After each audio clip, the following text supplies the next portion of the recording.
Hello and welcome to the Blind Gamer Podcast. Hi, I'm Steve. I'm blind and I play video games. So today's episode, once again, I am streaming live on twitch.tv/BlindGamerSteve. If you want to be able to come check out, make sure you follow me at Steve Saylor on Twitter, on Facebook, and on Instagram. And I'll probably be at least announcing that I'll be streaming then. I'm trying to be able to kind of get back into a proper rhythm of doing podcasts so that at least on a regular basis you can kind of come watch on a regular basis.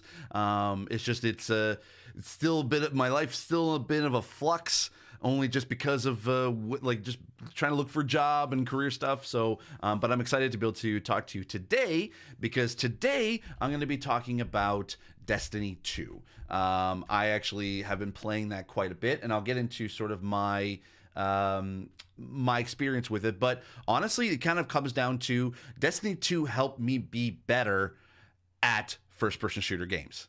And it I don't like it's not really proof that Destiny 2 is a much better, a more accessible game. It's just the more I've played it, the better I have gotten. And we'll talk a little bit more about that. But first, I have a few things I want to kind of discuss. If you're actually watching in the chat right now, feel free to ask any questions, and then I will answer it. I can't do tech. I can't. Never mind. It's beside me. Yeah. hello, bad bit. I love that name. That's awesome. Thanks so much for tuning in. Like I said, for those who are listening or watching this later, again, you can come watch me at twitch.tv/BlindGamerSteve. So if you have any questions about sort of anything in regards to what I'm talking about today, or just anything in general, I will kind of answer questions as I go. But first off, I kind of want to talk about what I was doing this weekend. This weekend was PodCamp Toronto 2019. Now, for those who obviously probably you may not know what PodCamp is a little bit near and dear to my heart, because I started going to this conference about podcasting in Toronto about since 2007. Let's just say that. I think I might have skipped maybe 1 or 2 years in there, but I think I've been going for about 10, 11 years at this point to PodCamp. And this weekend, they always hold it the third weekend of February at Ryerson University at the Rogers Communications Center. It's a really fun time. I started going there when I first started doing podcasts, and literally 2 weeks after I started my first major podcast, This Week in Geek, my co-host and I, Mike Dodd, we went there and we basically took the whole conference by storm. Now, what is PodCamp, you may be wondering? PodCamp is kind of like this. They call it an unconference. It's a conference that is technically free. You can donate to be able to keep the basically the PodCamp going, but it's sort of an unconference where people who go can be able to suggest sessions on on podcasting and social media, and they've kind of expanded out to a little bit more, but just more content creation than just social media. So that's it's actually a really, really fun time, and it's sort of it's kind of like this. It feels like it feels more like a community vibe. Let's just say that. I was trying to kind of come up with a sort of a different way to kind of describe it. And the way that the unconference kind of works is that if you're in a session, and they call it the law of 2 feet. So if you're in a session and you're not sure if this is if it's for you, you can be able to stay as long as you want. There are multiple sessions kind of happening all at the same time. So if you don't like the session that you're in, or it's just not for you, you can actually get up and leave. And the people who are speaking kind of get that. That's part of the conference in of itself, and they don't take offense to it, which is really cool. I have done sessions there before in the past, but this year I kind of went just sort of literally just kind of just enjoying the time and learning stuff as I go. And what was really cool is that I always get to see a lot of friends that are in the Canadian podcasting community that I only get to see at PodCamp. So it was really cool to be able to see them again and catch up and have some fun. And it actually kind of inspired me about podcasting again. And for those who may not know, I've been doing podcasting for a long time. Like I said, I started going PodCamp in 2007. I started podcasting in 2005. So I'm an old timer when it comes to podcasting. I like to say like I sort of like like I'm sort of now with this Blind Gamer podcast, I'm kind of jumping into the bandwagon of podcasting. But here's the thing: I helped build that bandwagon, and I'm just now jumping back on it again. So I highly recommend. I don't know if there's any more podcamps around. The first one was in Boston when it first started. Then Toronto kind of started up, and there was a few other cities that were kind of doing it. But Podcamp has been around since 2006. So it's been going on for about 13 years, I think, at this point, 13, 14, something like that. And it's a great time, and I highly recommend if you're in the Toronto area around the end of February, come check it out at Podcamp. And one of the things actually I did learn while I was at Podcamp was the idea of the pop-up podcast. This is kind of the one tip that I kind of learned from Podcamp is there are the pop-up podcast, and kind of got my brain kind of going with a bunch of different ideas, and it sort of allowed me to kind of like, it allows you the freedom if you are doing a podcast and you kind of want to do something different, you kind of want to just, but it doesn't really work within the context of your show. There's the idea of the pop-up show or the pop-up podcast, where essentially you can just take you have the ability within your podcast feed to sort of declare episodes as like bonus, so that if you put that in iTunes and any other podcatcher kind of sees that and kind of declares that as bonus episodes. So you can do that as sort of like a pop-up mini series in a way. And I have some ideas I kind of want to try out on this Blind Gamer podcast. It may not even be accessibility related, but it's just it's kind of like a neat little idea that's kind of germinating in my head. So if you have a podcast, or if you're listening and you like you don't really want to sort of commit to a long-term podcast, do a pop-up podcast where essentially you have the control of like 5 to 10 episodes, or however long you want to do it. It can even be 3 episodes if you wanted to, and just put it out there as a podcast. And it's sort of like a little mini series that just kind of came out of nowhere, which is kind of the idea of like sort of like the pop-up shop. So that was actually what I kind of gathered. And actually that was taught by my old professor in college. He came to Podcamp and actually did a whole session. So my old radio news professor kind of did that. And it's just every time I see him like talk, or anytime I was in his class, it was always just I always got inspired by watching him. So definitely check out him. I think his name is Twitter. Well, you know what? I can look it up because I'm on the internet and I could do that sort of thing. I believe his Twitter handle is Paul. Yes, okay, so it is Paul Cross Toronto T. I guess he could. Oh no, it's Toronto without the O. Paul Cross Toronto without the O at the end. So Paul Cross TORONT. Definitely check him out because he was one of my old professors, and he's an old time radio announcer and newscaster. So go check him out. All right, so. Jumping into next, I'm actually going to be talking about what I've been playing lately. Essentially, I've been kind of jumping into a few different games here and there, and one of the ones I've been jumping into is Far Cry New Dawn.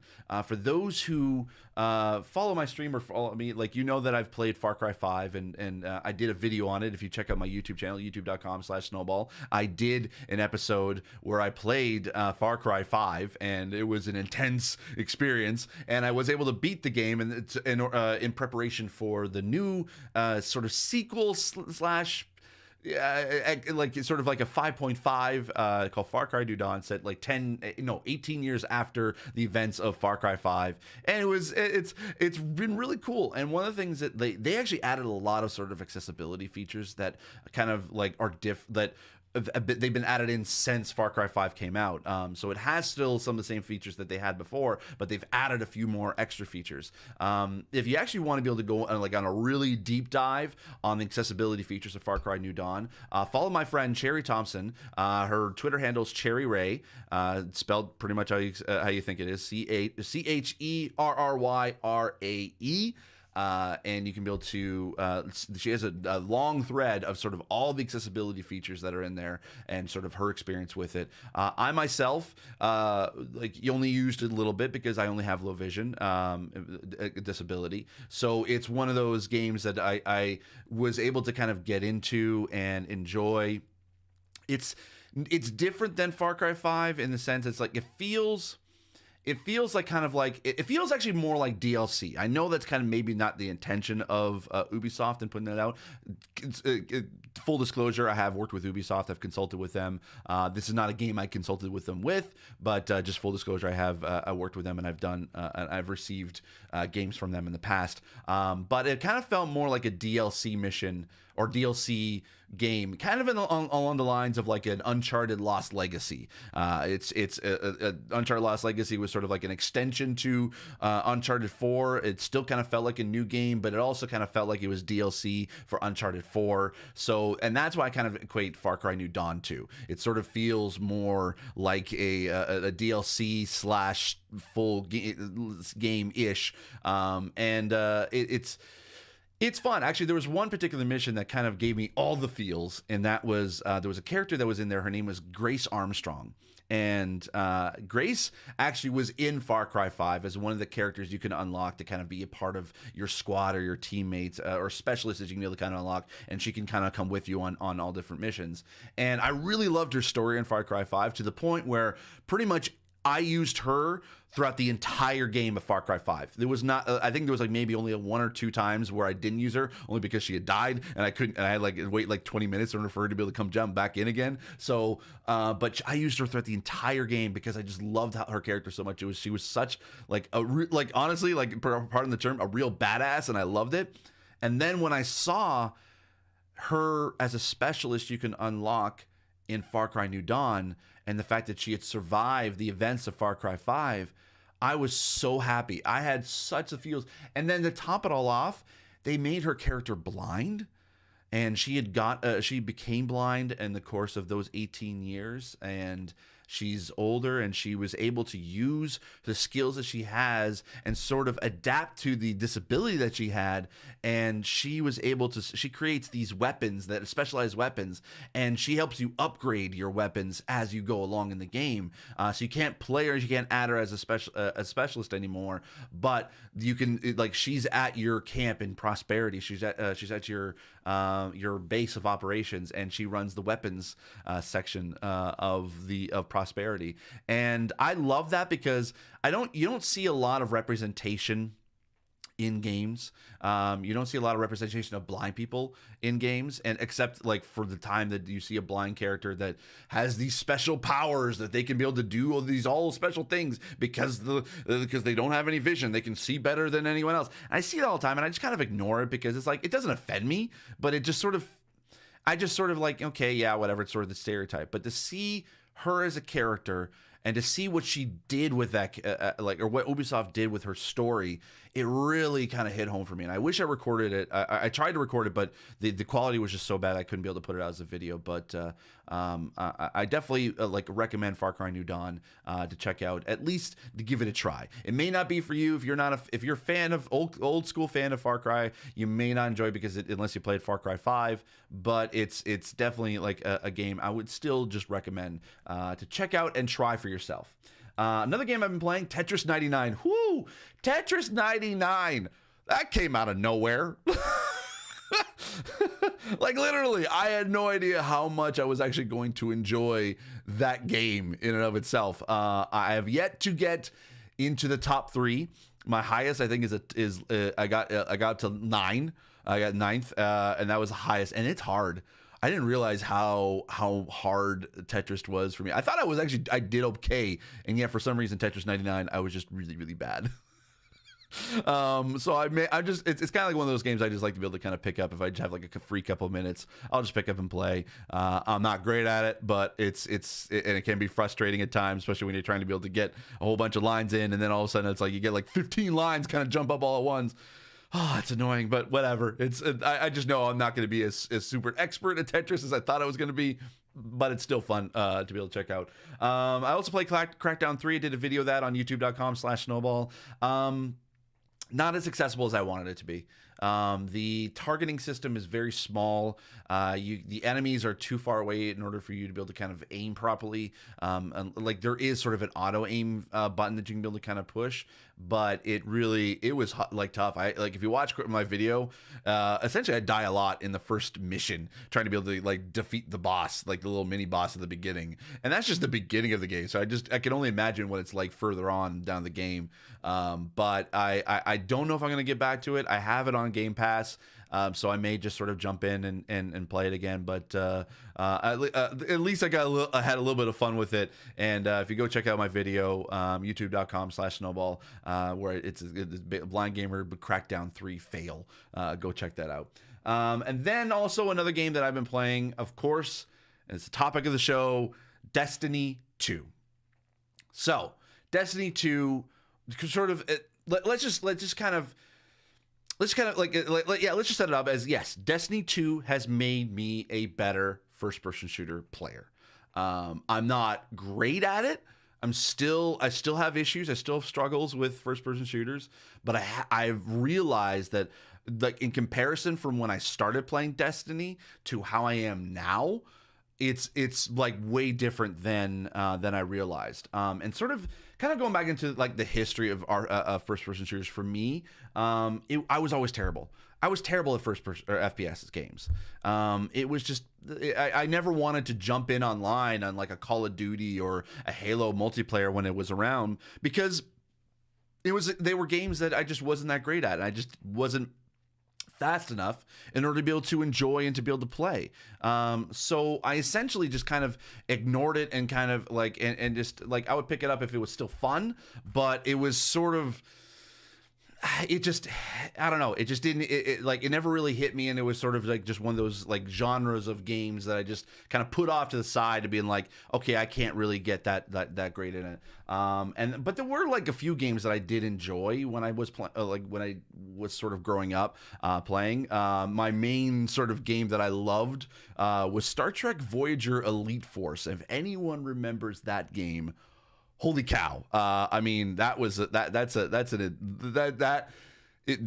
you just basically just gained a lot of like bonus points for me if you played that game. If those don't know, Star Trek Voyager Elite Force was literally a first-person shooter game that was, I think, developed in the Quake engine, and it was an episode of Star Trek Voyager where essentially you are the leader of this Elite Force away team mission. So on the away team missions that are too dangerous for regular Starfleet officers to go to, you're a specially trained away team member called the Elite Force that essentially gets to go on these dangerous missions, and it was really cool. So the whole game is actually voiced by the entire voice cast of Voyager, which is really cool. And then when they did a sequel to it, they actually brought in Jean-Luc Picard, Patrick Stewart, to be able to voice Captain Picard, and you actually were transferred to his ship as he's in charge of the Elite Force. But it was Tuvok that actually kind of always in charge. Anyway, that was the one FPS game that I really enjoyed. I did play Halo, I did play Quake, and I did play the Unreal Tournament games, but I just wasn't really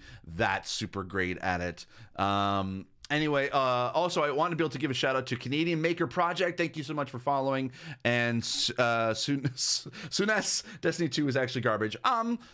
I get your point. I get your point to it about it, that Destiny 2 might, like, I would say if you haven't played it in a while, jump back into it, because for me, I jumped into it really late, and that actually ties into kind of sort of my history of Destiny 2, is that I really wanted to play Destiny, but like when it first came out, but it just when it started kind of getting bad reviews, and it just wasn't really a lot there, and when I realized it was kind of more of a multiplayer game, I didn't want to jump in because I was terrible at multiplayer games.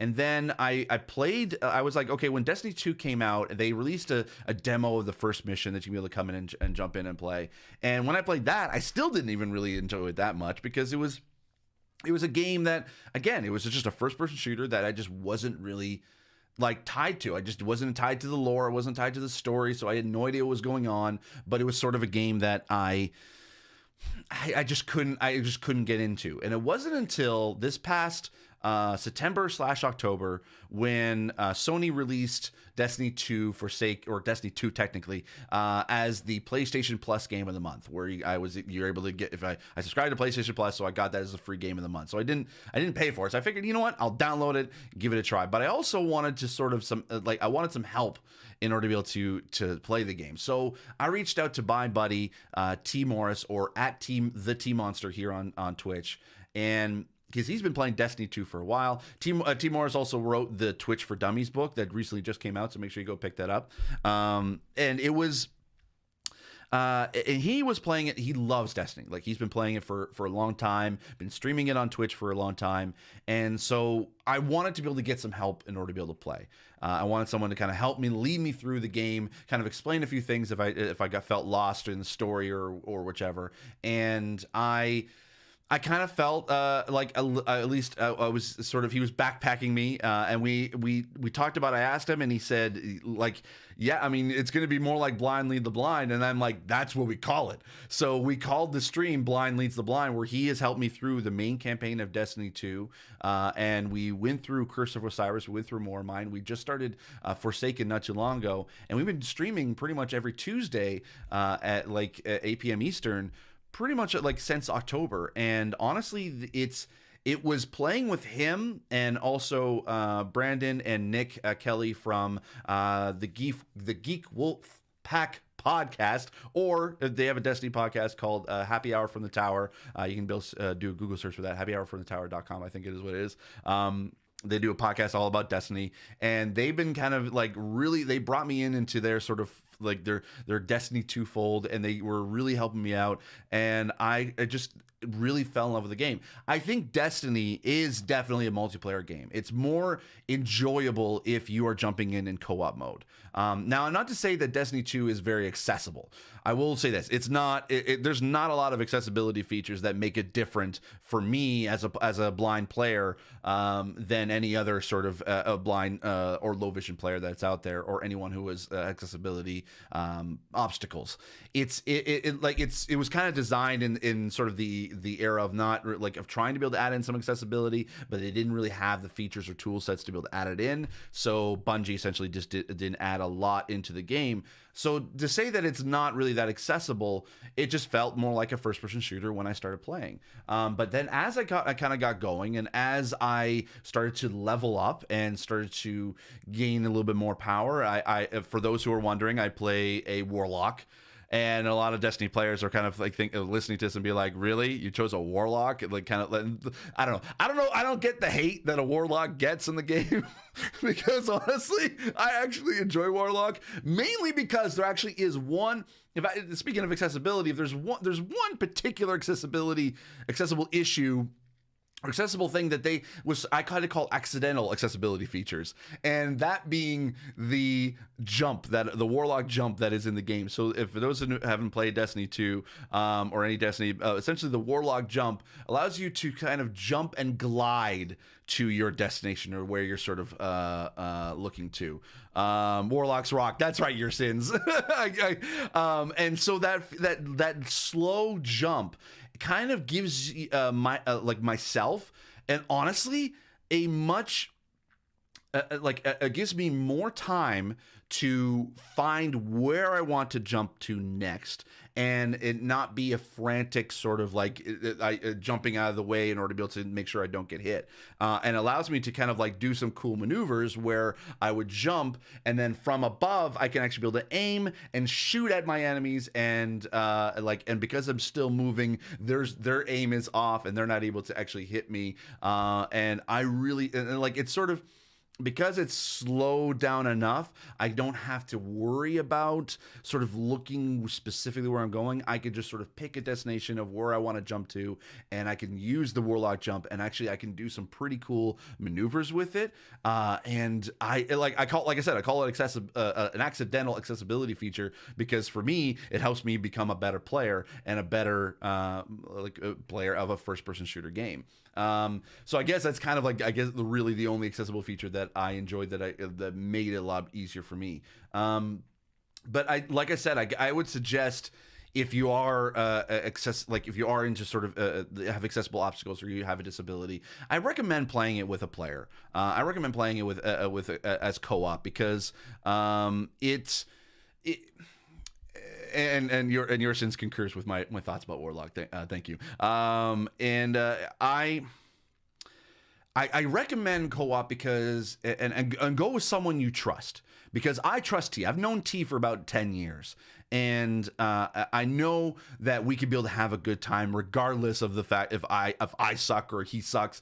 And that's why we call it Blind Leads the Blind, because it's just funny to watch us fail, but also trying to be able to kind of like we help each other out, even though he's helped me more than I've helped him in the game. But it honestly, if you play with someone you trust, whether it's a family member or a friend, and you find that kind of a game, especially Destiny 2, where you can kind of just jump in together and sort of play. And actually, because there was one particular moment where I actually I felt like even the Destiny 2 gaming community was really cool. There was one mission, it was like right near the end of the main campaign of Destiny 2, where you're going through this. There's no spoilers, but you're going through the city and you're trying to be able to reach to where the last boss is. And I can't remember what exactly happened to me, but I got lost in the shuffle, and we were as we were playing, we actually kind of noticed there was two other players that actually were going through the same mission with us, and they were kind of joining in. It's like, oh, that's really cool. They were kind of like jumping in and having some fun. And then when I got lost, T actually had to come back and try to be able to help me and direct me to where we needed to go. But then just as we were about to go to the next part of the mission, when T and I reached that point on the map, the same two players that were helping us before were there waiting for us. And that is what's so cool about the Destiny 2 community, that I felt that was like that like they don't know who we are. They don't know that essentially it's like they could probably tell that there was a level 50 that was helping out a level 20 almost a player. So they could tell that they were helping there's a guy that was helping somebody out. But the fact that they stuck around and waited for us, and then once we were there, we all continued on, and they kind of went their separate ways at a certain point, and then we separated after that. But the fact that sort of happened, that just makes Destiny 2 a really cool co-op experience. Now, granted, I have to sort of give this as a caveat. I have yet to jump into Crucible or to Gambit yet. I know that those are kind of like, obviously there's PvP and there's PvE, and there's sort of like there's definitely certain things that I normally don't enjoy about multiplayer games or first-person shooter multiplayer games, that I have a hard time to be able to jump in. So I'm interested.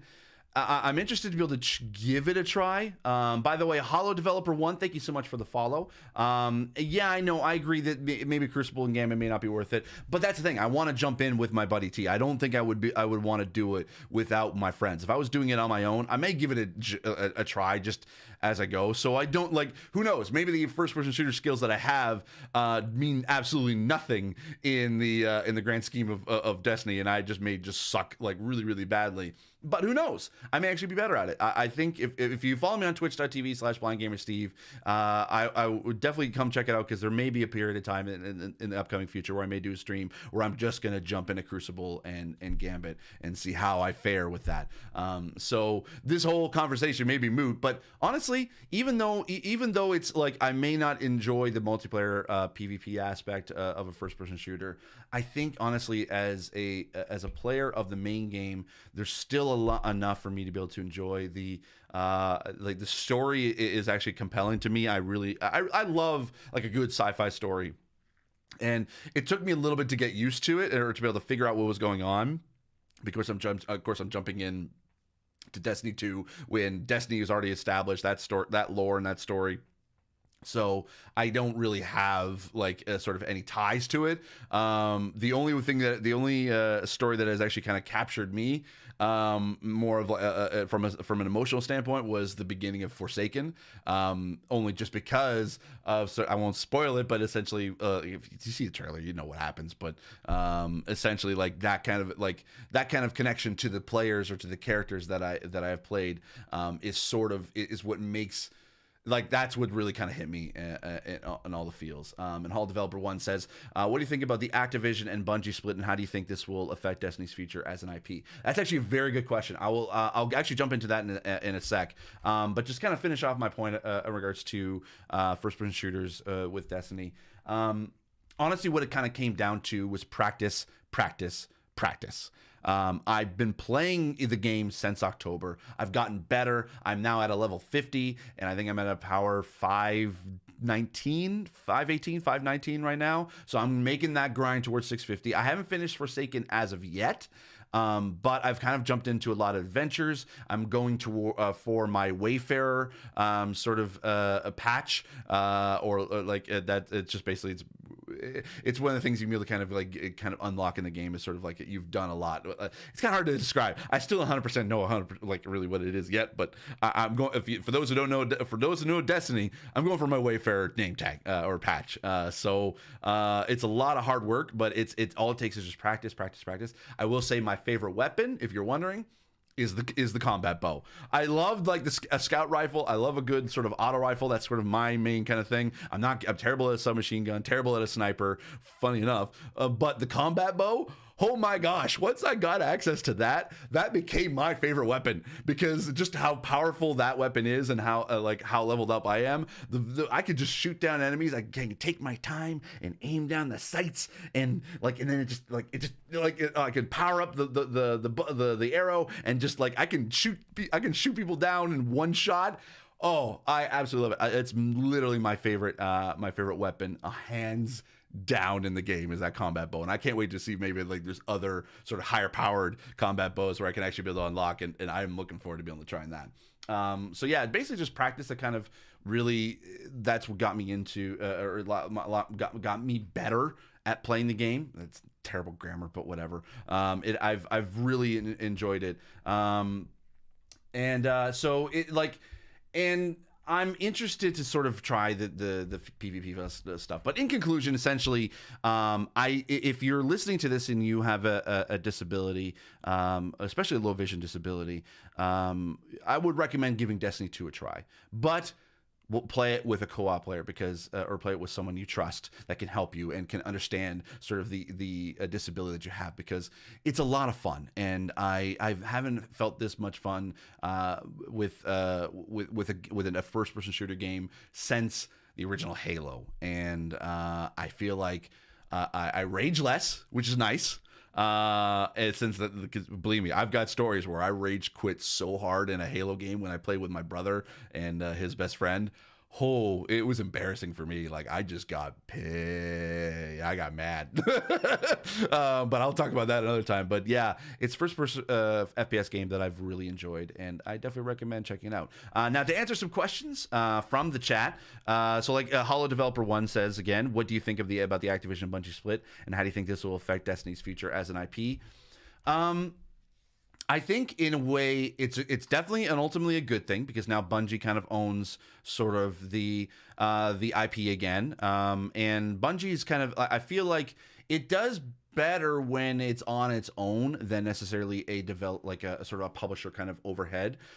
Even though I think Microsoft would allow them to sort of be a publisher, I don't know sort of the connection or how much power Microsoft had over Bungie when Halo came out, but it seemed like that they were just more of like a publishing partner than necessarily a publisher kind of overseeing the game. But with Activision, what I liked about what they were doing was that they were making sure that Destiny was releasing regular content, because I think that's what sort of helped sell the game further, and that's what got me into the game a year or two after it's already launched, because it was a fully developed and a content that was put into the game on a regular basis.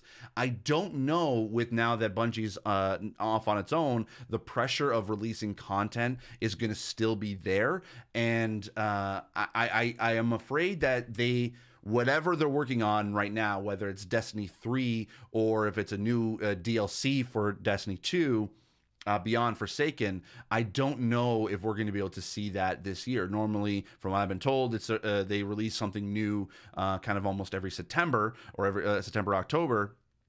And so I don't know if Bungie's going to be doing that this year. We'll have to see. Probably we might see something come E3, and that'll sort of be a telling point as to what Bungie had going already before the Activision split, and it'll sort of be like a nice little kind of like a checking of a roadmap of where they're going to be. I think E3, yeah, E3. Maybe even GDC if Bungie decides to kind of announce something then. They normally wouldn't, but E3 probably would be a good sort of, if they don't announce anything at E3, then that might mean that they have something bigger that they just can't announce yet, which means that I would more equate to a Destiny 3 that they're working on than necessarily a Destiny 2 DLC if they don't announce anything around E3. So it'd be interesting. I'm a little bit worried just because obviously when you don't have that kind of pressure from a publisher, it just sort of like they may not have the infrastructure to be able to kind of handle a lot of what Activision sort of just did on the back end for them. So we'll see. But I'm let's just say I'm cautiously optimistic. So now another question from Canada Maker Project. Have you tried Far Cry games? Yes, actually. So at the beginning of the show, actually, I talked about sort of my experience with actually playing Far Cry New Dawn. The only Far Cry game that I have played is Far Cry 5 and Far Cry New Dawn. So I haven't jumped into like any of the previous Far Cry games. I wanted to, but again, it was sort of that FPS games that it just sort of, I just never really wanted to play because I just wasn't really that great in it. But now that I've gotten better at playing it, because I'm speaking of now FPS, I've actually kind of noticed that I've actually gotten better at other games that have an FPS element. So Far Cry, I felt like I've gotten better.